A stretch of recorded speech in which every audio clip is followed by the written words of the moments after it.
السلام علیکم۔ اب ہم تاریخ میں سفر کرتے ہوئے 11ویں صدی عیسوی میں پہنچ چکے ہیں۔ یہ وقت مسلمانوں کے لیے ایک غیر معمولی آزمائش اور امتحان کا دور تھا۔ 11ویں صدی کے اوائل میں سلطان محمود غزنوی نے جو کارنامے ہندوستان میں انجام دیے تھے اور مسلمان سلطنت کو مشرق کی طرف ہند میں داخل کر دیا تھا، ان کے انتقال کے بعد ان فتوحات کا سلسلہ کچھ عرصے کے لیے رک گیا تھا۔ غزنوی سلطنت پر ہم تفصیل سے بات کر چکے ہیں۔ سلطان محمود کے بعد ان کی اولاد نے غزنوی سلطنت کو کچھ عرصہ جاری رکھا، لیکن اوور آل پوری مسلمان ملت میں یہ انتہائی آزمائش اور خطرے کا وقت تھا۔ یہ وقت ہے کہ ہم پوری مسلمان ملت پر جو 11ویں صدی میں قائم تھی ایک تائرانہ نگاہ ڈالیں اور اسپین سے لے کر آکسس تک، سینٹرل ایشیا تک جس حالت میں مسلمان تھے اس کا ایک تفصیلی جائزہ لیں۔ 711 عیسوی کے بعد جب مسلمانوں نے اسپین، پرشیا اور سینٹرل ایشیا کی طرف پیش قدمی کی تھی، 11ویں صدی کے درمیان میں یہ پہلا موقع آیا تھا تقریباً 250 سال کے بعد کہ جب مسلمان ملت پر تھکن کے آثار نمایاں ہو گئے تھے، اور یہ خطرہ پیدا ہو چلا تھا کہ وہ تمام فتوحات مسلمانوں کے ہاتھ سے نکل جائیں گی کہ جو مسلمانوں نے اتنا خون بہا کر حاصل کی تھی۔ مسلمان ملت کے اس وقت 3 بڑے بڑے سینٹر آف گریوٹیز بن چکے تھے۔ ایک طرف مسلمانوں کا مرکز اسپین میں تھا، دوسری طرف مصر میں ایک فاطمی خلافت قائم ہو چکی تھی، اور تیسری طرف بغداد میں عباسی خلافت اپنی جگہ پر موجود تھی۔ مسلمانوں کے یہ 3 بڑے بڑے سینٹر آپس میں اختلاف بھی شدید رکھتے تھے، آپس میں جنگیں بھی ان کی ہوتی تھیں، اور نااتفاقی اور بے برکتی کا یہ عالم تھا کہ دشمنوں کو اب یہ سجھائی دینے لگا کہ شاید ملت اسلامیہ کے تمام علاقوں کو دوبارہ فتح کیا جا سکتا ہے جن پر مسلمانوں نے پچھلے کئی سو سال میں قبضہ کیا تھا۔ یہ ایک انتہائی خطرناک دور تھا، اور اس قسم کی خطرناک صورتحال سے مسلمانوں کو پہلے واسطہ نہیں پڑا تھا اتنے عمومی اور مجموعی طور پر۔ اسپین میں یا اندلوسیا میں جو مسلمانوں نے امیت خلافت قائم کی، وہ اپنے تقریباً 250 اور 300 سال پورے کرنے کے بعد زوال پذیر ہو چکی تھی، اور اسپین میں طوائف الملوکی کا یہ عالم تھا کہ اس خلافت اسلامیہ کے 13 یا 14 صوبے تمام اپنی اپنی جگہ پر آزادی ڈکلیئر کر چکے تھے۔ 13 یا 14 ریاستیں بن گئی تھیں، ان کے اپنے اپنے بادشاہ تھے، اپنی اپنی حدود تھیں، اور یہ آپس میں شدید اختلاف اور جنگوں میں مصروف تھے، اور حالت یہ ہو گئی تھی کہ آپس کے اختلافات کی وجہ سے اسپین کے شمال میں جو عیسائی ریاستیں موجود تھیں یہ ان سے مدد طلب کیا کرتے تھے ایک دوسرے کو تباہ کرنے کے لیے۔ اس طوائف الملوکی کے دور کو عربی میں بھی طائفہ کہا جاتا ہے، یا انگلش میں طائفہ سٹیٹس یا طائفہ کنگز کے نام سے اس دور کو، اس وقت کو یاد کیا جاتا ہے۔ یہ تقریباً 1031 کا دور ہے کہ جب اسپین میں اندلوسیا کی خلافت اسلامی کے تباہ ہونے کے بعد یہ آوارگی پھیل چکی تھی، اور اسپین میں عیسائیوں کو پہلی دفعہ یہ نظر آنے لگا تھا کہ مسلمانوں کے اس باہمی اختلافات کا فائدہ اٹھا کر ایک ایک ریاست کو ہڑپ کیا جائے اور آہستہ آہستہ مسلمانوں کو آئیبیرین پیننسولا سے نکال باہر کیا جائے۔ جو 2 بڑی عیسائی ریاستیں کوسٹیلز اور ایراگون کی آئیبیرین پیننسولا کے شمال میں موجود تھیں، انہوں نے آپس میں ری گروپ کرنا شروع کیا، اور ایک شخص الفانسو کے نام سے جو وہاں کا بادشاہ تھا، اس نے مسلمانوں کے خلاف اپنی جنگی کارروائیوں کا آغاز کیا۔ آہستہ آہستہ وہ نیچے بڑھتا آیا، اور سب سے بڑی مسلمان ریاست تولیڈو پہ اس نے قبضہ کر لیا۔ اسپین کو ہم یہیں پہ روکتے ہیں۔ اب آتے ہیں تھوڑا سا مشرقی افریقہ کی طرف۔ ناردرن افریقہ میں موراکو کے علاقے میں ایک نئی مسلمان ریاست جنم لے رہی تھی جن کو مرابطون کہا جاتا ہے۔ مرابطون غیر معمولی نیک، درویش اور صالح حکمران تھے، اور ان کا امیر یوسف بن تاشفین تھے۔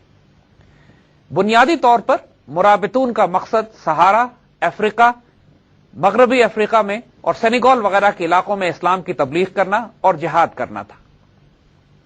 مراکش کا شہر جو آج آباد ہے وہ یوسف بن تاشفین نے آباد کیا۔ یہ وہی لوگ تھے جن کی قوم نسلاً بربر تھی اور طارق بن زیاد کی اولادوں میں سے یہ لوگ تھے، اور ان کا رہائش کا مقام اگر آپ نقشہ اٹھا کے دیکھیے تو وہی ہے کہ جہاں سے طارق بن زیاد کشتیوں میں بیٹھ کر جبرالٹر یا جبل الطارق کے آبنائے کو پار کر کے اسپین میں داخل ہوئے تھے۔ تو مسلمان دنیا میں اس وقت مرابطون کی ریاست اسپین سے سب سے زیادہ نزدیک تھی، اور ان کے بڑے گہرے روابط بھی موجود تھے اسپین میں، ایک تو بربر ہونے کے ناطے، اور دوسرا اس وجہ سے کہ مسلمانوں کی تمام تر تجارت جو اسپین سے مسلمان دنیا کی ہوا کرتی تھی وہ انہی مرابطون کی حکومت اور بحری راستوں کے ذریعے ہوا کرتی تھی۔ یوسف بن تاشفین اپنی حکومت کو افریقہ میں مستحکم کر رہے تھے اور ایک شاندار ریاست کی بنیاد ڈالی، جیسے عرض کیا کہ جو مرابطون کے نام سے مشہور ہوئی۔ اسی دور میں باقی مغربی افریقہ مسلمان تھا، مگر مصر میں مسلمانوں کے باہمی اختلافات کی وجہ سے ایک اور ریاست قائم ہو گئی تھی جس کو فاطمی ریاست کہتے ہیں۔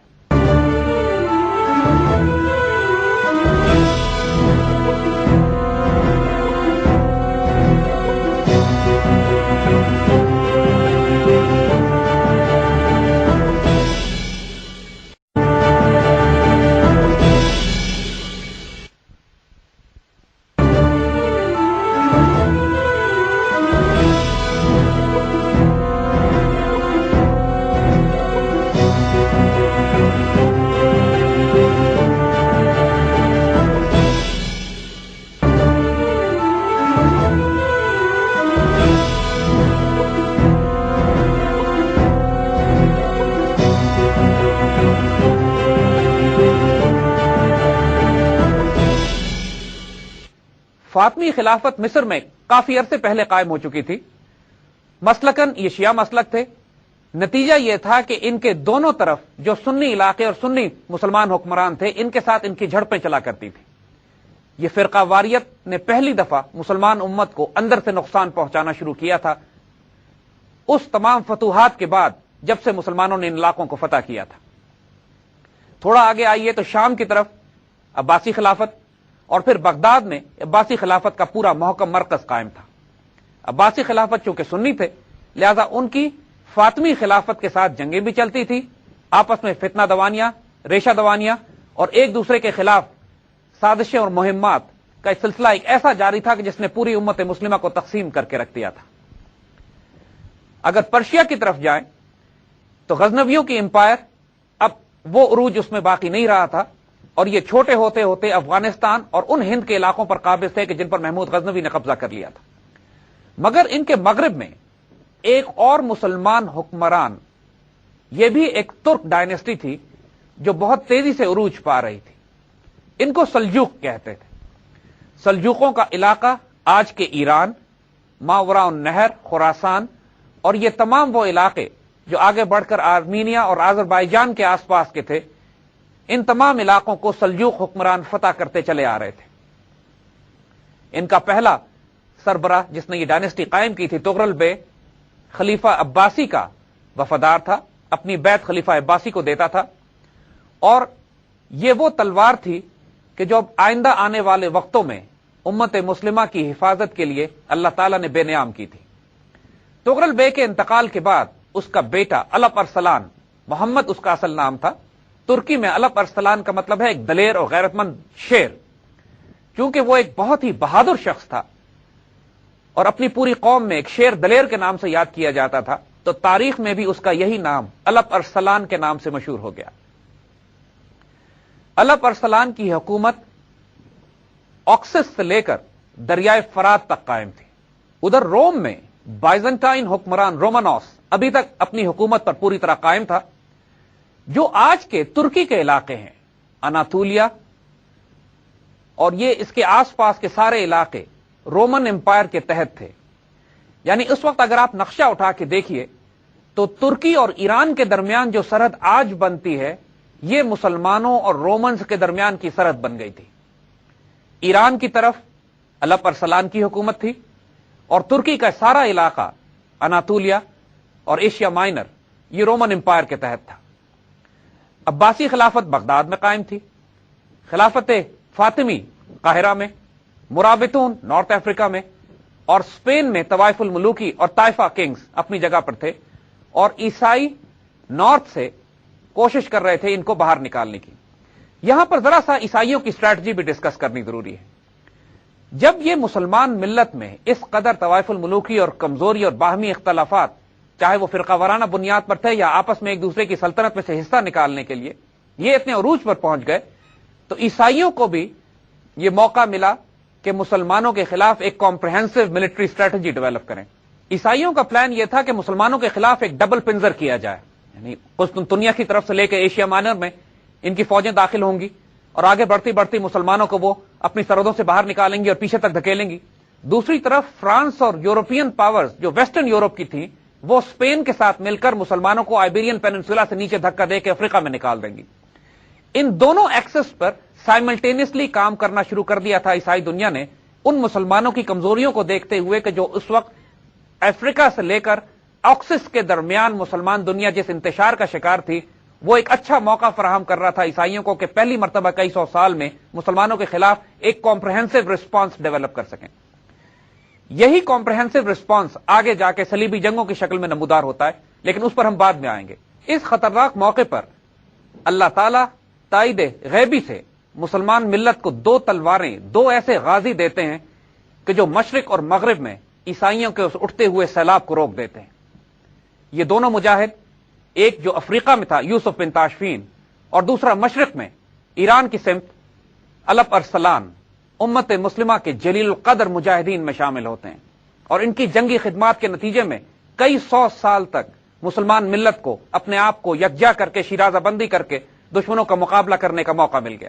الپ ارسلان تقریباً 1064 میں سلجوق تخت پر بیٹھتے ہیں اور ایک غیر معمولی سربراہ کی حیثیت سے مسلمان ملت کے سامنے آتے ہیں۔ ان کے ایک بہت مشہور وزیر جنہوں نے تاریخ اسلام میں بہت نام کمایا، وہ نظام الملک ہیں۔ عالم اسلام میں ان سے بہتر ایڈمنسٹریٹر، اسٹیٹسمین اور بیوروکریٹ پیدا نہیں ہوا تھا۔ اگر آج کل ہمارے علماء اس بات کو جانتے ہوں گے کہ آج جو ہمارے مدارس میں درس نظامی پڑھایا جاتا ہے، اس کی بنیاد نظام الملک ہی نے رکھی تھی، اور انہی کے نام کی مناسبت سے ہمارے مدارس میں یہ درس جاری ہے۔ سلطان الپ ارسلان نے حکومت سنبھالتے ہی اپنا رخ بازنطینیوں کی طرف کر لیا، اور سب سے پہلے آگے بڑھ کر آذربائیجان اور جارجیا کے علاقوں کو فتح کر لیا۔ ان کی ان فتوحات سے پورے بائزنٹائن امپائر میں پینک اور خطرے کی لہر دوڑ گئی، اور یہ فیصلہ کیا جانے لگا کہ اب ایک بڑے بڑے لشکر تیار کیے جائیں جو ایشیا مائنر اور اناطولیہ میں داخل ہو کر سلطان الپ ارسلان کے خطرے کا مقابلہ کریں۔ دوسری طرف یوسف بن تاشفین اپنے آپ کو منظم کر رہے تھے نارتھ افریقہ میں، اور ان تمام حالات پر گہری نظر رکھے ہوئے تھے جو کہ اندلوسیہ میں برپا کیے جا رہے تھے۔ مسلمانوں کو جب اندلوسیہ میں شکست ہونا شروع ہوئی تو تمام بقیہ طائفہ والوں نے اپنی سلامتی کے لیے اس بات کا فیصلہ کیا کہ یوسف بن تاشفین کی طرف مدد کی درخواست کی جائے۔ لیکن اس سے پہلے کہ ہم ویسٹرن تھیٹر آف آپریشنز کی بات کریں، ہم سلطان الپ ارسلان اور بازنطینی سلطانوں کے خلاف جو کیمپینز تھی ان کے بارے میں تفصیلی بات کرنا چاہیں گے۔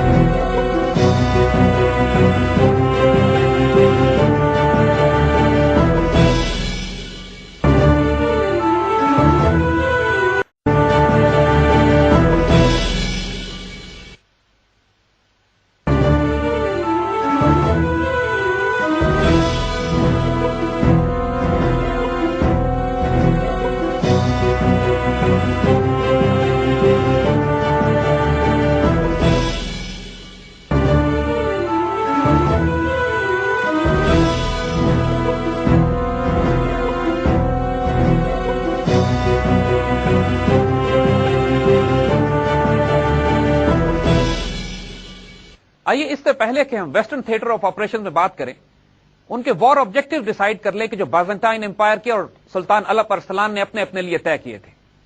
بازنطینیوں کی خواہش یہ تھی کہ ایک لشکر جمع کر کے نہ صرف یہ کہ اپنے مقبوضہ علاقے آزاد کرائے جائیں آرمینیا اور جارجیا، بلکہ براہ راست آگے بڑھ کر ایران اور اس کے بعد بغداد کی طرف پیش قدمی کی جائے اور خلافت اسلامیہ کا ہی مکمل طور پر خاتمہ کر دیا جائے۔ مسلمانوں کے باہمی اختلافات اور کمزوریاں اس حد تک پہنچ چکی تھیں کہ اب بازنطینیوں کو یقین ہونے لگا کہ وہ اس قابل ہو چکے ہیں کہ مسلمانوں کی سلطنت کی جڑ سے ہی بے کنی کر دی جائے، لیکن سلطان الپ ارسلان کے بارے میں انہوں نے سخت غلط اندازہ لگایا۔ الپ ارسلان کا اپنا آبجیکٹو یہ تھا کہ جارجیا اور آرمینیا کو فتح کرنے کے بعد اناطولیہ اور ایشیا مائنر میں داخل ہو اور تمام بازنطینی مشرقی صوبوں کو فتح کرتے ہوئے قسطنطنیہ کے سامنے آنکھوں میں آنکھیں ڈال کر کھڑا ہو جائے۔ یہ دونوں غیر معمولی آبجیکٹو اس بات کی غمازی کر رہے تھے کہ آنے والے وقتوں میں دونوں سلطنتوں کا ایک خورریز تصادم ہوگا۔ تقریباً 1068 میں سلطان الپ ارسلان نے اپنی فوجیں بائزنٹائن کے مغربی صوبے یعنی اناطولیہ اور ایشیا مائنر جو آج کا ترکی ہے اس میں فوجیں داخل کر دیں اور آگے کی طرف پیش قدمی شروع کی۔ تقریباً 2 سال کے عرصے تک سلطان ان پورے علاقوں میں بازنطینی فوجوں کے ساتھ جھڑپیں کرتے رہے اور ان کی طاقت کا اندازہ کرتے رہے اور اپنی فوج کو تربیت دیتے رہے کہ بازنطینی جنگی حکمت عملی کے لحاظ سے اپنے آپ کو کس طرح منظم کیا جائے۔ بالآخر جو کانسٹنٹائن رومانوس جو ایمپرر تھا کانسٹینٹینوپل کا، وہ بذات خود ایک بہت بڑے لشکر کو لے کر باہر نکلا اور ایک فیصلہ کن جنگ کے لیے مینزیکرٹ جو آرمینیا کے پاس آج کے ماڈرن ترکی میں ایک جگہ ہے وہاں کے میدان جنگ کا انتخاب کیا گیا۔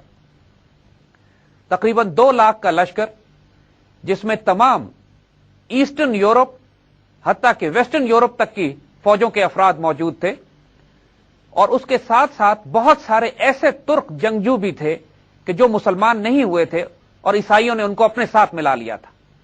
بہت بڑی تعداد میں آرمینینز، مرسنری فوجیں، ترک اور اس کے علاوہ رومن آرمی بذات خود، تقریباً 2 لاکھ کا ایک بہت بڑا لشکر جو اس سے پہلے کبھی رومانوس نے جمع نہیں کیا تھا، سلطان الپ ارسلان کے مقابلے پر مینزیکرٹ میں جمع ہوا۔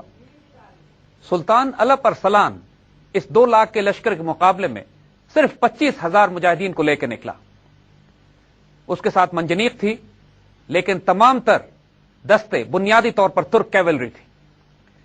اس جنگ کے بارے میں خود مغربی مورخ بھی یہ لکھنے پر مجبور ہیں کہ یہ بائزنٹائن امپائر کے لیے بھی ایک فیصلہ کن جنگ تھی۔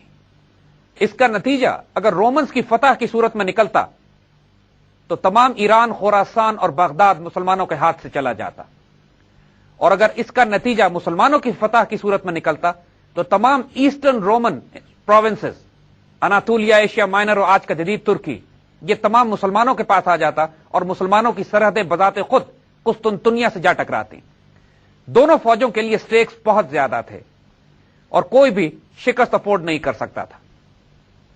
سلطان الپ ارسلان نے جنگ شروع ہونے سے پہلے پیس ٹرمز رومانوس کی طرف بھیجی، لیکن اس کو اپنی تعداد پر اتنا تکبر تھا کہ اس نے ان کو مسترد کر دیا۔ اس کے بعد جنگ کی تیاری شروع ہوتی۔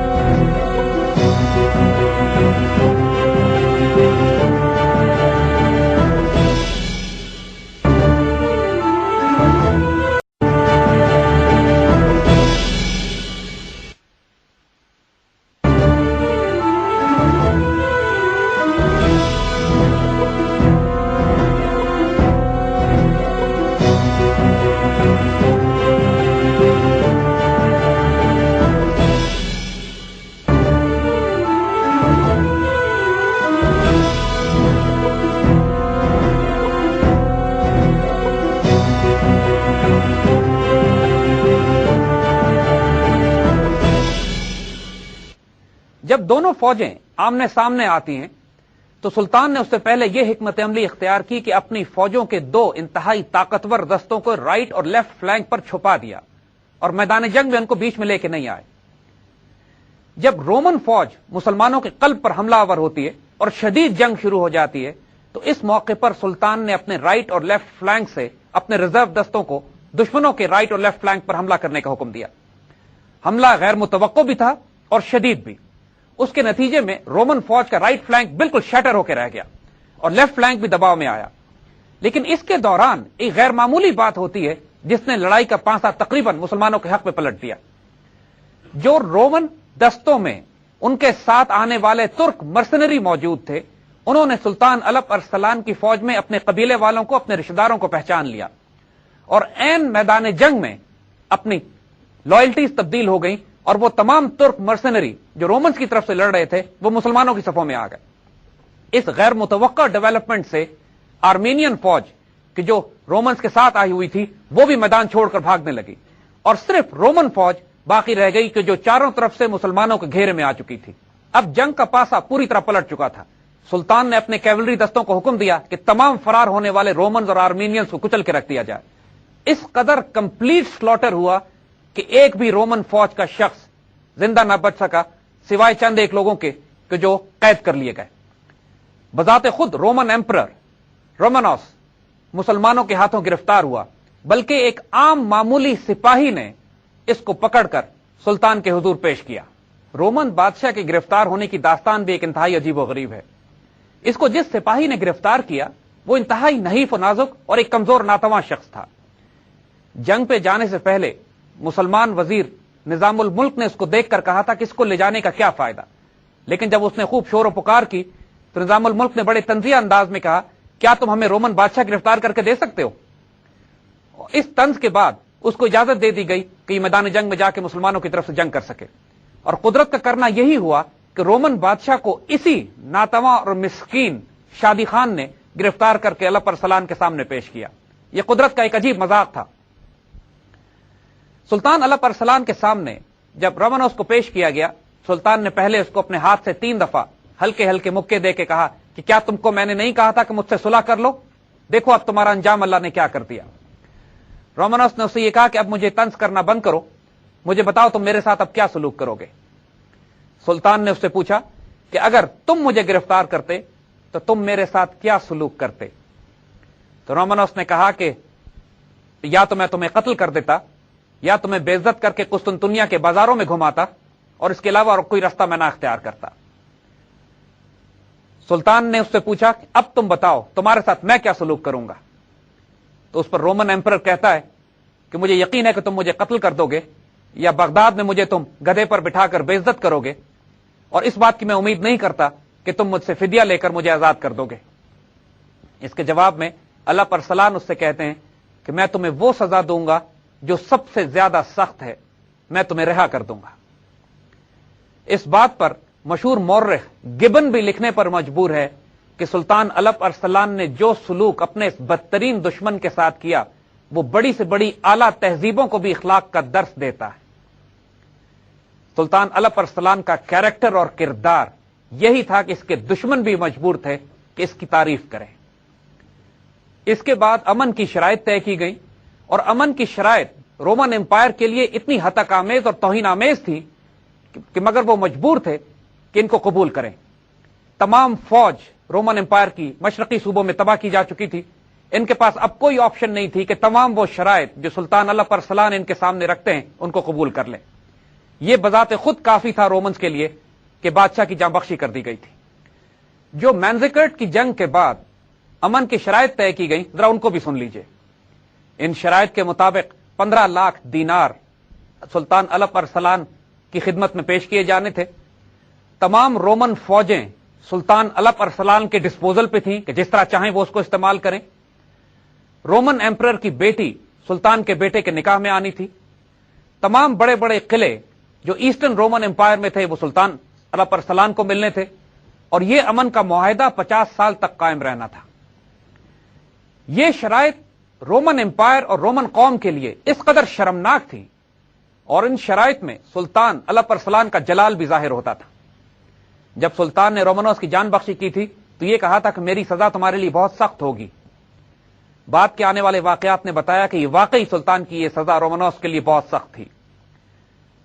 اس معاہدے کے بعد رومانوس کو عزت دی گئی, اس کو خلعت پہنائی گئی, اس کو زادراہ دیا گیا, اور ایک سپاہیوں کو ایک دستہ اس کے ساتھ کیا گیا جو اس کو حفاظت سے کانسٹینٹینوپل پہنچا دے. لیکن اس کے کانسٹینٹینوپل پہنچنے سے پہلے ہی ان شرائط کی اطلاع روم پہنچ چکی تھی.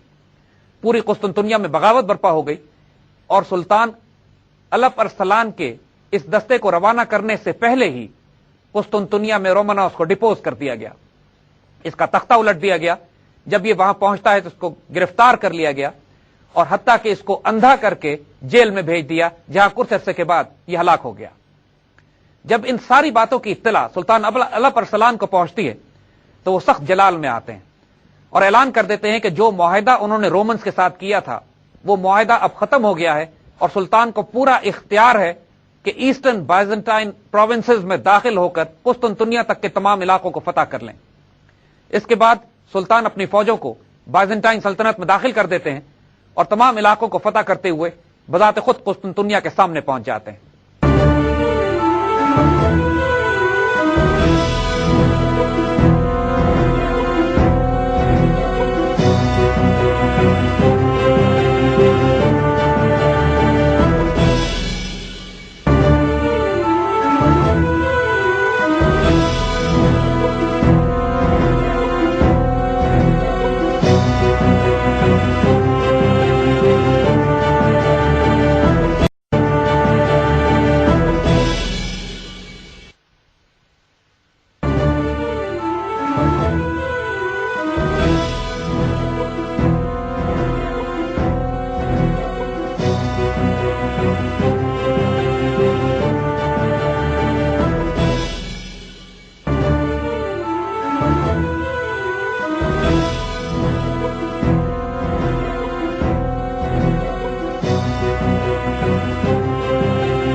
سلطان الپ ارسلان کے ایک جنگجو، ایک رہنما، ایک جنرل، ایک اسٹیٹسمن اور ایک اسٹریٹجسٹ ہونے کا اس بات سے اندازہ کیجئے کہ اپنی پوری زندگی میں ایک جنگ بھی انہوں نے میدان جنگ میں نہیں ہاری، اور امت مسلمہ کی پوری تاریخ میں وہ واحد حکمران تھے کہ جنہوں نے ایک رومن ایمپرر کو زندہ گرفتار کیا تھا۔ گبن جو معروف تاریخ دان ہے وہ بیٹل آف مینزیکرٹ کے بارے میں لکھتا ہے کہ اس کے بعد سے رومن امپائر کا زوال شروع ہو جاتا ہے، گو کہ اس کے بعد بھی 300-400 سال تک رومن امپائر اپنے آپ کو سنبھال کے رکھتی ہے، لیکن اس کی آب و تاب اس کے بعد کبھی بھی اس طرح نہیں ہو سکی جتنی اس شکست سے پہلے تھی۔ دوسری طرف سلطان الپ ارسلان نے ایشیا مائنر اور ٹرکی کے وہ تمام علاقے فتح کر لیے جو آگے جا کر مسلمانوں کے عروج کا مرکز بننے والے تھے۔ ترک تلواریں بہت طویل عرصے سے امت مسلمہ کی خدمت کرتی چلی آ رہی تھیں۔ سلطان الپ ارسلان بھی اس خوبصورت تسبیح کے دانوں میں ایک مضبوط دانہ تھے۔ سلطان الپ ارسلان کے بعد یہ علاقے عثمانی ترکوں کے لیے کھول دیے جاتے ہیں جو آگے جا کے خلافت عثمانیہ کی بنیاد انہی علاقوں پہ رکھتے ہیں جو بیٹل آف مینزیکرٹ کے بعد الپ ارسلان نے کھول دیے تھے۔ تاریخ اسلام کی عظیم ترین جنگوں میں جنگ مینزیکرٹ کا شمار ہوتا ہے اور عظیم ترین غازیوں میں الپ ارسلان کا۔ تقریباً اس کیمپین کے 1.5 سال کے بعد ماوراء النہر کی ایک کیمپین میں سلطان الپ ارسلان ایک قیدی کے ہاتھوں خنجر کے وار سے زخمی ہوتے ہیں اور انتقال کر جاتے ہیں۔ ان کی قبر پر مرو کے پاس جہاں ان کی قبر واقع ہے ابھی تک یہ کتبہ لگا ہوا ہے کہ تم میں جس شخص نے سلطان الپ ارسلان کا عروج دیکھا تھا آج وہ جان لے کہ وہ اس مٹی کے نیچے سو رہا ہے۔ ترکمانستان جو آج کا جدید ملک ہے اس نے سلطان الپ ارسلان کو ایک نیشنل ہیرو کی حیثیت دی ہوئی ہے، حتیٰ کہ جو 12 مہینے ہیں سال کے اس میں اگست کے مہینے کا نام تبدیل کر کے الپ ارسلان رکھ دیا گیا ہے۔ ترک قوم کے لیے سلطان الپ ارسلان عظیم ترین ہیرو کی حیثیت رکھتے ہیں۔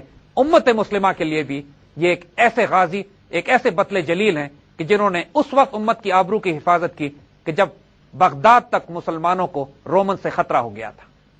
اناطولیہ فتح کرنے کے بعد سلطان الپ ارسلان نے جس شہر کو اپنا مرکز بنایا وہ قونیہ ہے۔ آج بھی وہ قونیہ ترکی میں جو شہر قائم ہے اور مولانا جلال الدین رومی کی نسبت سے بہت مشہور ہے۔ جلال الدین رومی اسی رومن بائزنٹائن امپائر کے مشرقی صوبے میں ہونے کی وجہ سے رومی کہلاتے ہیں۔ سلطان الپ ارسلان کی سلجوق ڈائنسٹی اس کے بعد بھی مسلمانوں کی خدمت کرتی رہی۔ ان کا بیٹا ملک شاہ ایک مجاہد کی حیثیت سے امت مسلمہ کے محافظ تلوار کی حیثیت سے سامنے رہا۔ یہ بیٹل آف مینزیکرٹ اور اناطولیہ پہ سلطان الپ ارسلان کی فتح بنیاد بنتی ہے اگلے کروسیڈ کے شروع ہونے میں، لیکن اس پر ہم آگے بات کریں گے۔ اس وقت ہم اپنی توجہ ویسٹرن تھیٹر آف آپریشنز کی طرف لے کے جاتے ہیں کہ جہاں پر یوسف بن تاشفین اندلس کی طرف پیش قدمی کرنے کی تیاری کر رہے ہیں۔ اس پر انشاءاللہ آئندہ بات کریں گے۔